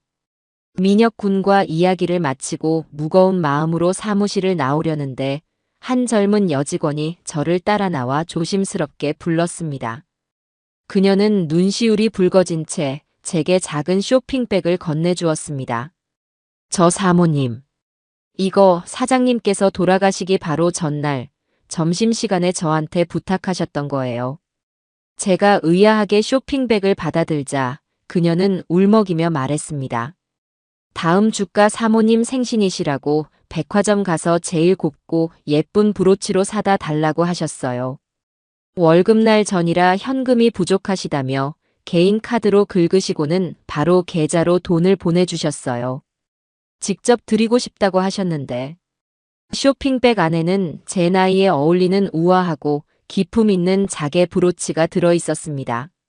아들의 따뜻한 마음이 그 마지막 순간의 효심이 고스란히 전해져 오는 것 같아 저는 그 자리에 서서 한참 동안 브로치 상자를 끌어안고 소리 없이 눈물을 흘렸습니다. 죽음의 그림자가 드리우는 그 순간에도 이 못난 어미의 생일을 잊지 않았던 아들이었어요. 이런 아들에게 심신미약이라는 더러운 오명을 씌우려 한 며느리에 대한 분노가 다시금 심장을 태울 듯이 치밀어 올랐습니다. 그날 밤 저는 집으로 돌아와 아들이 남긴 모든 것들을 거실 테이블 위에 펼쳐놓았습니다. 아들의 피눈물이 담긴 USB, 며느리의 거짓으로 가득 찬 소장, 민혁 군의 진실한 증언, 그리고 아들의 마지막 사랑이 담긴 브로치. 저는 그것들을 한참 동안 말없이 내려다보았습니다. 그때 문득 잊고 있던 불길한 조각 하나가 제 머릿벌 속에서 번쩍하고 떠올랐어요. 경찰의 초동 수사 기록에 아무런 의심 없이 적혀있던 아들의 직접적인 사망 원인. 단순 브레이크 파열로 인한 교통사고. 조용히 못하면 너만 다쳐. 며느리가 아들에게 남긴 마지막 협박. 그리고 바로 다음 날 일어난 단순 사고. 제 아들은 평소 차 관리에 누구보다 철저했던 아이였습니다. 타이어 공기압까지 매주 확인하던 꼼꼼한 성격이었어요. 그런 아이의 차에서 갑자기 브레이크가 파열되었다는 것이 정말 가능한 일일까요? 심장이 얼음물에 담긴 것처럼 차갑게 식어내리는 것을 느끼며 저는 깨달았습니다. 제가 지금까지 싸워온 상대는 단순한 사기꾼이나 파렴치한 불륜녀가 아닐지도 모른다는 것을. 어쩌면 저는 지금 제 아들의 목숨을 직접 빼앗아간 악마를 상대하고 있는 것일지도 모른다는 끔찍하고도 명백한 진실과 마주하게 된 것입니다. 내 아들의 죽음이 단순한 사고가 아닐지도 모른다는 의심이 한번 싹트자 그것은 걷잡을 수 없는 불길이 되어 제 온몸을 집어삼켰습니다. 그날 이후로 저는 밤낮을 가리지 않고 사고 기록에만 매달렸습니다. 경찰이 작성한 얇은 보고서 몇 장과 찌그러진 차 사진 몇 장이 전부였어요. 산길 내리막길에서 브레이크 파열로 추정, 가드레일을 들이받고 전복됨. 너무나 간단하고 명료해서 오히려 더 의심스러웠습니다. 세상에 이렇게 딱 떨어지는 사고가 어디 있단 말입니까? 마치 누군가 미리 써놓은 시나리오 같다는 느낌을 지울 수가 없었습니다. 저는 다시 조카 준수를 불렀습니다. 제 얼굴에 드리운 심상치 않은 기운을 읽었는지 준수는 아무것도 묻지 않고 제 앞에 와 앉았습니다. 저는 떨리는 목소리로 제 추측을 이야기했습니다. 며느리의 협박, 그리고 바로 다음 날 일어난 브레이크 파열 사고. 이 두 가지 사건이 아무런 연관이 없을 리가 없다고요. 제 이야기를 듣던 준수의 얼굴도 점점 하얗게 질려갔습니다. 이모 설마 형수님이 기태 형을. 준수는 차마 말을 끝맺지 못했습니다. 저는 고개를 저었습니다. 아니, 이미은 혼자서는 아니야. 그 여자 옆에는 제임스 이정훈이라는 남자가 있어. 그놈이라면 충분히 가능하고도 남아. 제 머릿속에서는 모든 조각들이 끔찍한 그림을 향해 달려가고 있었습니다. 준수야. 우리에게는 증거가 필요해. 저것들이 우리 기태차에 손을 댔다는 증거. 그걸 찾아야만 해. 하지만 막막했습니다. 사고는 이미 한 달도 더 전에 일어났고 차는 폐차 직전의 상태로 수리공장에 방치되어 있었습니다. 경찰은 이미 사건을 종결시킨 후였고요. 저희가 기댈 곳은 어디에도 없었습니다. 그때 준수가 번뜩이는 눈으로 말했습니다. 블랙박스. 이모, 요즘 차에는 전부 블랙박스가 있잖아요. 사고 현장 주변을 지나가던 다른 차의 블랙박스에 혹시라도 무언가 찍혔을지 몰라요. 그것은 신락 같은 희망이었습니다. 저희는 곧바로 행동에 나섰습니다. 먼저 아들의 마지막 행적을 되짚어보기 시작했습니다. 사고 당일 기태는 오전에 회사에 출근했고 오후에는 외근을 나갔다가 바로 퇴근하던 길이었습니다. 사고가 난 장소는 회사에서 집으로 오는 길목에 있는 인적이 드문 산길이었습니다. 그렇다면 범행이 가능한 장소는 단 두 곳. 아침에 차를 댔던 회사 주차장, 혹은 외근을 나갔던 장소의 주차장이었습니다. 저와 준수는 먼저 회사 주차장의 CCTV부터 확인하기로 했습니다. 경비실의 사정을 이야기했지만 규정상 경찰의 협조 없이는 보여줄 수 없다는 대답만 돌아왔습니다. 경찰에 찾아가 재수사를 요청했지만 이미 종결된 사건에 새로운 증거가 없으면 불가능하다는 원론적인 이야기만 반복할 뿐이었습니다. 답답함에 가슴을 치다가 문득 다른 방법이 떠올랐습니다. 저는 인터넷 최대 자동차 동호회 커뮤니티에 글을 올렸습니다. 한 달 전 산길에서 일어난 교통사고의 블랙박스 영상을 찾습니다. 아들의 사고 날짜와 시간, 장소를 정확하게 명시하고 작은 단서라도 좋으니 꼭 연락을 달라고 간절하게 호소했습니다. 혹시 모를 상황에 대비해 제 연락처가 아닌 준수의 연락처를 남겨두었습니다. 믿져야 본전이라는 심정이었습니다. 하지만 그 글이 기적을 만들어낼 줄은 꿈에도 몰랐습니다. 하루, 이틀, 일주일이 지나도 아무런 연락이 오지 않았습니다. 저와 준수는 점점 지쳐갔습니다. 저희는 다른 방법을 모색하기 시작했습니다. 사고 현장 주변에 있는 가게들을 일일이 찾아다니며 그날 혹시 가게 앞을 비추는 CCTV에 아들의 차가 찍히지 않았는지 물어보고 다녔습니다. 하지만 대부분의 가게는 영상 보관 기간이 지나 이미 파일이 삭제된 후였어요. 희망이 절망으로 바뀌어가던 그때 준수의 휴대폰이 울렸습니다. 모르는 번호였습니다. 전화를 받은 준수의 표정이 순식간에 굳어졌습니다. 그는 다급하게 메모를 하며 연신 네, 감사합니다. 를 외쳤습니다. 전화를 끄는 준수는 흥분을 감추지 못하고 제게 말했습니다. 이모, 연락이 왔어요. 저희가 올린 글을 보셨대요. 그날 그 시간에 사고 현장 바로 뒤를 따라가던 분이래요. 사고 장면이 너무 끔찍해서 영상을 지우지 못하고 보관하고 계셨다는데 혹시 도움이 될까 싶어 연락하셨답니다. 저와 준수는 한달음에 연락을 주신 분이 알려준 주소로 달려갔습니다. 그는 중년의 화물차 운전기사였습니다. 그는 안타까운 표정으로 저희를 맞으며 노트북으로 영상을 재생해 주었습니다. 영상은 앞서가던 제 아들의 차가 갑자기 중심을 잃고 비틀거리다가 가드레일을 들이받고 산비탈 아래로 굴러떨어지는 끔찍한 장면을 고스란히 담고 있었습니다. 차마 눈을 뜨고 볼 수 없는 광경에 저는 입술을 깨물었습니다. 하지만 지금 중요한 것은 사고 장면이 아니었습니다. 기사님, 혹시 이 영상 말고 그 전의 영상도 볼 수 있을까요? 사고가 나기 전에 주행 영상이요. 제 부탁에 기사님은 고개를 갸웃했지만 이내 다른 파일들을 찾아주었습니다. 준수는 기사님의 양해를 구하고 사고 시점으로부터 약 30분 전의 영상 파일부터 재생하기 시작했습니다. 아들의 차는 회사에서 나와 시내를 거쳐 문제의 산길로 접어들고 있었습니다. 별다른 특이점은 보이지 않았습니다.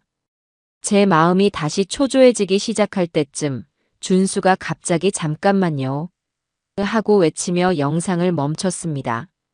그것은 아들이 산길로 접어들기 직전 잠시 차를 세웠던 갓길이었습니다. 아마도 전화를 받거나 잠시 쉬기 위해 차를 세웠던 것 같았습니다. 아들의 차는 비상등을 켠 채 갓길에 정차해 있었고 블랙박스 영상은 그 뒤를 지나쳐 가고 있었습니다. 그런데 바로 그 순간 준수가 화면의 한쪽 구석을 가리켰습니다. 이모, 저기요. 저 사람. 영상 속 아들의 차 뒤편 숲속에서 한 남자가 몸을 숨긴 채 차를 쳐다보고 있었습니다. 화물차의 속도 때문에 아주 짧은 순간 스쳐 지나갔지만 분명 누군가 있었어요. 저희는 그 부분을 몇 번이고 반복해서 돌려보았습니다. 화질이 좋지 않아 얼굴을 식별하기는 어려웠지만 그 인상착의는 낯이 익었습니다. 준수는 즉시 노트북에 영상 파일을 옮겨 담고 영상 편집 프로그램을 이용해 그 부분을 확대하고 화질 개선 작업을 시작했습니다. 몇 시간에 걸친 사투 끝에 마침내 흐릿했던 남자의 얼굴 윤곽이 서서히 드러나기 시작했습니다. 모자를 푹 눌러 쓰고 있었지만 날카로운 턱선과 오만한 눈빛. 그 얼굴을 확인하는 순간 저는 온몸에 피가 차갑게 식는 것을 느꼈습니다. 제임스 리 이정훈이었습니다. 그놈이 사고 현장 근처에 있었습니다. 이것은 단순한 우연이 아니었습니다. 하지만 그것만으로는 증거가 부족했습니다. 그가 차에 직접 손을 댔다는 증거가 필요했어요. 저희는 희망을 버리지 않고 인터넷 커뮤니티에 다시 글을 올렸습니다. 이번에는 사고 당일 아들의 회사 주차장 근처를 지나갔던 차량의 블랙박스 영상을 찾는다는 내용이었습니다. 이번에도 기적은 일어나 주었습니다. 며칠 뒤 한 통의 메일이 도착했습니다. 회사 주차장 건너편에 불법 주차를 해두었다가 주차 단속에 걸릴 뻔했다는 한 직장인이 자신의 억울함을 증명하기 위해 그날의 블랙박스 영상을 지우지 않고 보관하고 있다는 내용이었습니다. 영상 속에는 아들의 회사가 입주한 건물의 주차장 입구가 선명하게 보였습니다. 점심시간이 조금 지난 시각, 저는 화면 속에서 제 아들 기태가 외근을 나가기 위해 차에 올라타는 모습을 발견했습니다. 그리고 아들의 차가 주차장을 빠져나가자마지 주차장 구석 기둥 뒤에 숨어있던 한 남자가 나타났습니다. 이번에는 얼굴이 너무나도 선명하게 찍혀 있었습니다. 제임스 리. 그는 주변을 살피더니 주차 요원의 시선을 피해 아들이 세워두었던 주차 공간으로 다가갔습니다. 그리고는 익숙하다는 듯 차 아래로 몸을 숙여 무언가를 만지작거리기 시작했습니다. 시간은 채 1분도 걸리지 않았습니다. 작업을 마친 그는 유유히 반대편 출구로 사라졌습니다. 모든 것이 명백해졌습니다. 제 아들의 죽음은 사고를 가장한 철저하게 계획된 것이었습니다. 제임스 리가 차에 손을 댔고 그 사실을 모르는 아들은 평소처럼 차를 몰고 나갔다가 인적이 드문 산길 내리막에서 브레이크가 듣지 않는 절망적인 상황과 마주해야 했던 겁니다. 마지막 순간 내 아들이 얼마나 무섭고 고통스러웠을지를 생각하니 심장이 갈갈이 찢겨 나가는 것 같았습니다. 하지만 이제는 울고 있을 시간이 없었어요. 분노가 슬픔을 집어삼켰고 제 머리는 얼음처럼 차가워졌습니다. 저는 모든 증거가 담긴 USB와 외장 하드를 챙겼습니다. 그리고 준수의 손을 잡고 말했습니다. 가자. 이제 전쟁을 끝내러 갈 시간이야. 저의 발걸음은 경찰서로 향하고 있었습니다. 천근만근 무거웠던 이전과는 완전히 달랐습니다. 아들의 피눈물이 담긴 증거들을 제출하자 사건 파일은 더 이상 먼지 쌓인 캐비닛 속의 서류 뭉치가 아니었습니다. 그것은 대한민국 경찰청 강력계의 가장 중요한 사건 파일이 되었습니다. 미온적이고 사무적이기만 하던 경찰들의 눈빛은 존경과 미안함, 그리고 범인에 대한 서늘한 분노로 바뀌어 있었습니다. 사건을 새로 배정받은 잔뼈 굵은 베테랑 형사는 제 손을 두 손으로 꼭 잡으며 말했습니다. 어머님, 저희가 눈이 멀었습니다. 아들을 잃은 어머니의 슬픔을 헤아리지 못하고 진실을 보려는 노력조차 하지 않았습니다. 이 정도 증거를 이 연약한 몸으로 직접 찾아내시기까지 얼마나 고통스러우셨습니까? 정말 죄송하고 또 존경스럽습니다. 지금부터는 저희에게 맡겨주십시오. 어머님의 아드님 박기태 씨의 억울함을 풀어드리기 위해 저희의 모든 것을 걸겠습니다.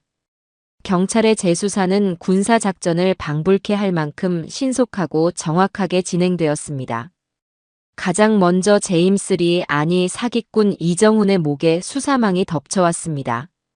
그는 고급 호텔 라운지에서 또 다른 먹잇감을 물색하며 와인을 홀짝이다가 양쪽에서 나타난 형사들에게 팔이 꺾인 채 끌려나갔습니다. 그의 알리바이는 어린아이의 거짓말처럼 형편없었습니다. 사고 당일 그는 부산에서 중요한 비즈니스 미팅이 있었다고 주장했지만 그의 휴대폰 통신 기록과 신용카드 사용 내역, 그리고 고속도로 곳곳에 설치된 카메라에 찍힌 그의 차량 번호는 그가 하루 종일 사고 현장 주변을 배회했다는 명백한 증거를 들이밀고 있었어요. 결정적으로 형사가 노트북을 열어 그가 아들의 차 밑으로 기어 들어가는 블랙박스 영상을 보여주자 그의 오만했던 표정은 순식간에 무너져 내렸습니다. 그는 결국 범행의 일부를 시인하기 시작했습니다. 브레이크 호스에 작은 흠집을 낸 것은 맞지만 죽일 생각까지는 없었고 단지 겁만 주려고 했다는 마지막까지 자신의 죄를 축소하려는 뻔하고 비겁한 변명이었습니다. 이제 마지막 남은 퍼즐 조각은 이미은이었습니다. 저는 형사에게 그녀를 체포하기 전에 제게 단 하루의 시간을 달라고 간곡히 부탁했습니다. 법의 심판대 위에 세우기 전에 제가 먼저 그녀에게 사적인 심판을 내리고 싶었습니다. 제 아들을 진심으로 아끼고 사랑했던 사람들 앞에서 그녀가 스스로 자신의 가면을 벗고 추악한 민낯을 드러내게 만들고 싶었어요. 제 아들이 얼마나 잔인한 배신 속에서 고통받았는지를 그들이 똑똑히 목격하게 하고 싶었습니다. 제 눈에 서린 도끼를 읽었는지 형사는 잠시 고민하다가 고개를 끄덕였습니다. 알겠습니다, 어머님. 내일 저녁 9시까지 시간을 드리겠습니다. 그 이후에는 저희가 움직이겠습니다. 저는 그날 저녁 집으로 돌아와 마지막 전투를 준비했습니다. 먼저 아들의 친구였던 최민혁 군에게 전화를 걸었습니다. 그리고 그를 통해 이미은의 거짓 연기에 속아 저를 오해했던 다른 친구 몇 명에게도 연락을 돌렸습니다. 내일 저녁 우리 집으로 잠시 와주게. 자네들에게 꼭 보여주고 싶은 것이 있네. 자네들이 그토록 사랑했던 친구 기태의 마지막과 관련된 아주 중요한 진실이야.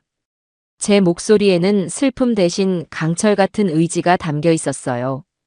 그들은 제 비장함에 압도당한 듯 군말 없이 오겠다고 대답했습니다. 그리고 마지막으로 저는 이미은에게 짧은 문자를 보냈습니다. 내일 저녁 7시 집으로 와라. 유산 문제에 대해 마지막으로 할 말이 있다. 네가 그토록 원하는 사망보험금에 대한 이야기일 수도 있으니 반드시 혼자 와. 사망보험금이라는 달콤한 미끼를 던지자 굶주린 짐승처럼 그녀는 1분도 되지 않아 알겠다는 답장을 보내왔습니다. 마지막 순간까지 돈에 대한 탐욕을 버리지 못하는 그 모습이 구역질이 날 정도로 역겨웠습니다. 다음 날 저녁 약속 시간이 가까워지자 아들의 친구들이 하나둘씩 무거운 표정으로 저희 집에 도착했습니다. 거실에는 차갑고 어색한 침묵이 흘렀습니다. 그들은 차마 제 얼굴을 똑바로 쳐다보지 못하고 고개를 숙이고 있었어요. 저는 그들을 원망하지 않았습니다. 오히려 그들 역시 이미은에게 속은 또 다른 피해자라고 생각했습니다. 저는 말없이 그들에게 따뜻한 차를 한 잔씩 건넸습니다. 정확히 7시가 되자 현관문 비밀번호를 누르는 소리가 들리고 이미은이 아무렇지 않은 얼굴로 집 안으로 들어섰습니다. 거실에 나란히 앉아있는 아들의 친구들을 발견한 그녀는 잠시 당황한 기색을 보였지만 그것도 잠시였습니다. 그녀는 순식간에 표정을 바꾸고 이 세상에서 가장 슬픈 사람인 양 눈시울을 붉히며 특유의 가련한 연기를 시작했습니다. 어머, 민혁 씨 다들 와 계셨네요. 우리 기태 씨 보고 싶어서 오셨구나. 저도 매일 밤 우리 여보가 꿈에 나와서 너무 힘들어요. 눈물을 글썽이며 말하는 그녀의 모습에 몇몇 순진한 친구들은 또다시 마음이 약해지는 듯한 표정을 지었습니다. 저는 그런 그녀를 싸늘하게 쳐다보며 들고 있던 찻잔을 탁 소리가 나게 테이블 위에 내려놓았습니다. 거기 서서 그 역겨운 연기 집어치우고 이리 와서 앉아. 네가 그렇게 보고 싶어 하는 여보에 대한 진짜 이야기 지금부터 시작할 테니. 제 목소리에 담긴 칼날 같은 살기에 이미은은 움찔하며 마지못해 저와 가장 먼 소파 끝에 걸터 앉았습니다. 저는 아무 말 없이 리모컨을 들어 거실에 대형 TV를 켰습니다. 그리고 첫 번째 파일을 재생했습니다. 화면 가득 이미은과 제임스 리가 주고받은 사랑을 빙자한 추악한 공모의 대화들이 나타났습니다. 자기야, 오늘 그 인간 또 늦는데. 우리 집으로 올래? 걱정 마. 지긋지긋한 시어머니는 내가 알아서 둘러대면 돼. 그 인간 비자금 통장, 내가 거의 다 알아냈어. 조금만 기다리면 그 돈 전부 우리 거야. 그들이 제 아들과 저를 어떻게 생각하고 있었는지 두 사람의 추악한 관계가 모두의 눈앞에 적나라하게 펼쳐졌습니다. 친구들의 얼굴은 충격과 경악으로 물들었습니다. 이미은은 사색이 되어 벌떡 일어나 소리쳤습니다. 이게 뭐야? 당신 미쳤어? 내 사생활을 불법으로 해킹한 거야? 여기 있는 사람들 다 봐. 이거 명백한 범죄라고. 저는 그녀의 발악을 무시하고 다음 파일을 재생했습니다. 아들의 회사에서 빼돌린 돈이 제임스 리의 유령 회사 계좌로 흘러들어간 복잡한 금융거래 자료였습니다. 최민혁 군이 옆에서 떨리는 목소리로 증언을 보탰습니다. 저 날짜들 기태가 직원들 월급날이 밀려서 자기 적금까지 깨서 막았던 날들입니다. 저희한테는 회사가 어렵다고 미안하다고 고개 숙였는데 그 돈이 전부 저 여자한테 흘러 들어가고 있었던 겁니다. 친구들의 눈빛이 분노로 이글거리기 시작했습니다. 이미은의 입술이 바싹바싹 타들어가고 있었습니다. 그녀는 계속해서 아니라고, 저건 다 조작된 것이라고, 저 늙은 여자가 아들 재산에 눈이 멀어 자신을 모함하는 것이라고 발악했습니다. 저는 그런 그녀를 향해 마지막 질문을 던졌습니다. 그래, 이 모든 게 오해고 조작이라고 치자. 그럼 이건 어떻게 설명할 거지? 네 목소리도 조작이라고 할 건가? 그리고 저는 아들과 이미은의 마지막 대화가 담긴 음성 파일을 재생했습니다. 스피커를 통해 제 아들의 절규와 애원이 흘러나왔고 이내 이미은의 차갑고 잔인한 목소리가 거실 전체를 얼어붙게 만들었습니다. 조용히 못하면 너만 다쳐. 알겠어? 너만 불행해질 거라고. 그 목소리가 울려 퍼지는 순간 거실의 모든 공기가 얼어붙었습니다. 그것은 빼도 박도 못하는 협박이었습니다. 이미은은 이제 아무 말도 하지 못하고 온몸을 사시나무처럼 떨며 공포에 질린 눈으로 저를 쳐다볼 뿐이었습니다. 저는 천천히 자리에서 일어나 떨고 있는 이미은의 앞으로 다가갔습니다. 그리고 그녀의 눈을 똑바로 보며 지옥의 나락으로 떨어뜨릴 마지막 한마디를 내뱉었습니다. 네가 말한 대로 우리 아들은 정말 다치고 말았지. 그것도 아주 많이. 하지만 그건 불행한 사고가 아니었어. 그렇지, 이미은? 그리고 저는 TV의 마지막 파일을 재생했습니다. 화면 속에는 익숙한 회사 주차장의 모습이 나타났습니다. 그리고 제임스 리가 나타나 제 아들의 차 아래로 몸을 숙여 브레이크 호스를 만지는 장면이 고화질 영상으로 선명하게 재생되었습니다. 그 장면을 본 친구들은 모두 자리에서 벌떡 일어났고 최민혁 군은 분노를 참지 못하고 저게만도 못한 것들 이라며 욕설을 내뱉었습니다. 이미은은 화면 속의 영상을 보고는 마침내 모든 것이 끝났다는 것을 깨달은 듯 인간의 것이라고는 할 수 없는 짐승의 울부짖음에 가까운 괴성을 지르며 바닥에 주저앉았습니다. 아, 아니야. 내가 아니야. 저 남자가 시킨 거야. 그녀의 완벽했던 가면이 산산조각이 나고 추악한 민낯이 모두의 앞에 드러나는 순간이었습니다. 바로 그때 약속이라도 한 듯 현관 초인종이 울렸습니다. 제가 문을 열자 약속했던 형사들이 굳은 표정으로 집 안으로 들어섰습니다. 형사는 바닥에 쓰러져 넋이 나간 채 실성한 사람처럼 중얼거리는 이미은에게 다가가 차가운 목소리로 말했습니다. 이미은 씨, 당신을 긴급 체포합니다. 당신은 변호사를 선임할 수 있으며 묵비권을 행사할 수 있습니다. 형사가 미란다 원칙을 고지하며 그녀의 손에 차가운 수갑을 채우는 모습을 저는 아무런 감정 없는 눈으로 끝까지 지켜보았습니다. 제 아들을 죽음으로 몰고 간 악마가 마침내 모두의 앞에서 심판을 받는 길고 길었던 복수의 마지막 순간이었습니다. 이미은과 제임스 리가 체포된 후 모든 것은 일사천리로 진행되었습니다. 제가 모아둔 증거들은 너무나도 명백하고 확실해서 그들이 빠져나갈 구멍은 어디에도 없었습니다. 언론에서는 연일 보험금을 노리고 남편을 죽게 한 아내와 내연남이라는 자극적인 제목으로 사건을 대서특필했습니다. 세상은 그들의 잔인하고 파렴치한 범죄에 경악하고 분노했습니다. 재판은 세간의 큰 관심 속에서 진행되었습니다. 이미은과 제임스 리는 법정에서도 서로에게 책임을 떠넘기며 마지막까지 추한 모습을 보였지만 재판부는 그들의 죄질이 극히 불량하고 반성의 기미가 없다며 두 사람 모두에게 법정 최고형을 선고했습니다. 죗값을 치르게 하겠다는 제 자신과의 약속, 그리고 아들과의 약속을 마침내 지켜낸 순간이었습니다. 법정의 문을 나서며 올려다본 하늘은 그날따라 유난히 맑고 푸르게 보였습니다. 그동안 저를 오해하고 심지어는 뒤에서 비난했던 아들의 친구들은 재판이 끝나고 모두 저를 찾아왔습니다. 그들은 제 앞에 무릎을 꿇고 눈물을 흘리며 용서를 구했습니다. 어머님, 저희가 정말 죽을 죄를 지었습니다. 진실을 보지 못하고 어머님 마음을 아프게 해드렸습니다. 정말 죄송합니다. 저는 그들을 일으켜 세우며 말했습니다. 아니, 고개를 들게.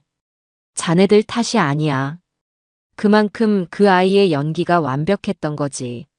나 또한 내 아들이 살아있었다면 끝까지 감쪽같이 속았을지도 몰라. 그들은 앞으로 제가 하는 일에 무조건 힘을 보태겠다며 아들의 빈자리를 자기들이 대신 채워드리겠다고 약속했습니다. 아들이 남긴 재산과 수령인이 저로 변경된 거액의 사망보험금. 이 모든 것을 되찾았지만 제게 그 돈은 아무런 의미가 없었습니다. 그것은 돈이 아니라 제 아들의 목숨값이었습니다. 저는 이 피 묻은 돈을 제가 가질 수 없다고 생각했습니다. 강지연 변호사와 오랜 시간 상의한 끝에 저는 중대한 결심을 했습니다. 몇 달 후, 저는 아들의 이름으로 된 작은 재단을 설립했습니다.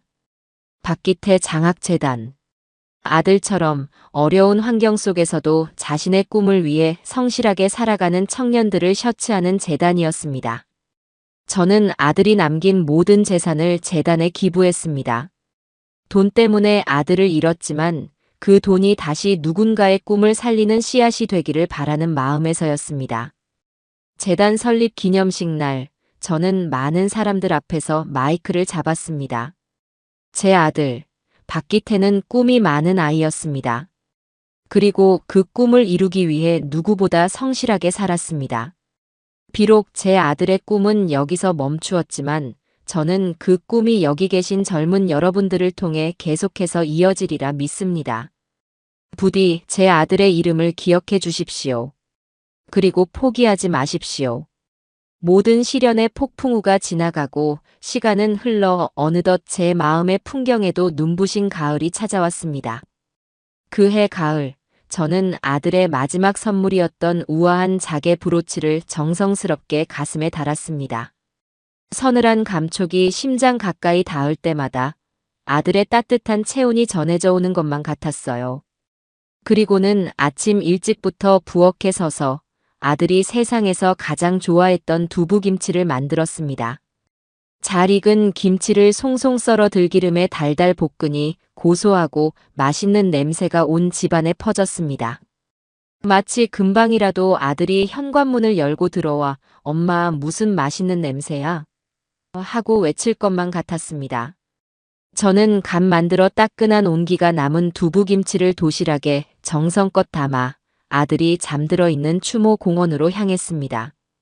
차창 밖으로는 붉고 노란 단풍잎들이 가을 햇살 아래 눈부시게 부서지고 있었어요. 지옥 같았던 지난 시간들을 생각하니 이토록 아름다운 풍경을 다시 볼 수 있을 거라고는 상상도 하지 못했습니다. 추모공원은 평일이라 그런지 낙엽 밟는 소리만이 들릴 정도로 고요하고 평화로웠습니다. 저는 아들의 육골이 잠든 작은 공간 앞에 섰습니다. 그리고 가져온 두부김치를 마치 살아있는 아들에게 밥상을 차려주듯 정갈하게 내려놓았습니다. 사진 속 아들은 여전히 2년 전 그 푸른 바닷가에서처럼 세상의 모든 시름을 잊은 듯 환하게 웃고 있었습니다. 그 행복한 미소를 마주하고 있자니 저 역시 슬픔 대신 평온한 미소가 입가에 번졌습니다. 저는 더 이상 눈물을 흘리지 않았습니다. 제 눈물은 아들의 명예를 되찾기 위한 분노의 강물이 되어 모두 흘려보냈고 이제 제 마음에는 맑고 잔잔한 호수만이 남아 있었습니다. 저는 아들처럼 환하게 웃으며 사진 속 아들의 앳된 뺨을 손가락으로 부드럽게 쓰다듬었습니다. 그리고 가만히 세상에서 가장 다정한 목소리로 아들에게 속삭였어요. 아들아, 엄마 왔어. 네가 제일 좋아하던 두부김치 오늘따라 더 맛있게 된 것 같네. 하늘에서 보고 있으니 냄새라도 맡을 수 있으려나. 저는 잠시 숨을 고르고 제 아들에게 그동안의 이야기들을 들려주었습니다. 너를 아프게 했던 그 사람들은 이제 아주 오랫동안 세상의 빛을 보지 못할 거야. 그리고 아들아, 네 이름으로 된 멋진 재단이 생겼단다. 너처럼 착하고 꿈 많고 성실한 청년들을 도와주는 곳이야. 얼마 전에 첫 장학생 아이들을 만났는데 어찌나 눈들이 반짝이던지. 그 아이들의 건강한 웃음 속에서 엄마는 너를 보았단다. 너의 선한 의지가 이제 더 많은 아이들의 꿈을 지켜주는 날개가 되어준 거야. 그러니 저는 잠시 말을 멈추고 사진 속 아들의 눈을 깊이 들여다보았습니다. 그리고 가장 하고 싶었던 말을 마침내 전했습니다. 아들아, 이제 정말 다 끝났다. 엄마 약속 지켰어. 그러니 너도 이제 그만 무거운 짐 다 내려놓고 하늘에서는 아무 걱정 없이 훨훨 자유롭게 날아다니렴. 엄마가 너의 이름, 너의 뜻, 이 땅 위에서 끝까지 지켜줄게. 사랑한다, 내 아들. 어제도, 오늘도, 그리고 내일도 영원히. 제 고백이 끝나는 순간 거짓말처럼 어디선가 시원한 가을바람이 불어왔습니다. 바람은 추모공원의 단풍잎들을 부드럽게 흔들었고 제 뺨을 마치 따뜻한 손길처럼 다정하게 어루만지고 지나갔습니다.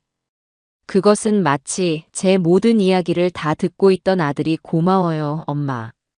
이제 저도 편하네요. 하고 제게 보내는 마지막 인사 같았어요. 저는 그 바람 속에서 오랫동안 서 있었습니다.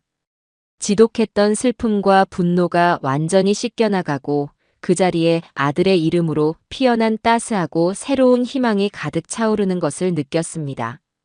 저는 아들의 사진을 향해 마지막으로 한 번 더 환하게 웃어 보이고는 천천히 몸을 돌렸어요. 돌아가는 제 발걸음은 이곳에 올 때와는 비교할 수 없을 만큼 가볍고 단단했습니다. 저는 이제 저를 짓누르던 과거의 그림자에서 벗어나 제게 주어진 남은 인생을 아들의 목까지 그 누구보다도 열심히 그리고 행복하게 살아갈 것입니다. 그것이 바로 제가 내 아들 박기태를 영원히 기억하고 사랑하는 가장 완벽한 방식이 될 테니까요.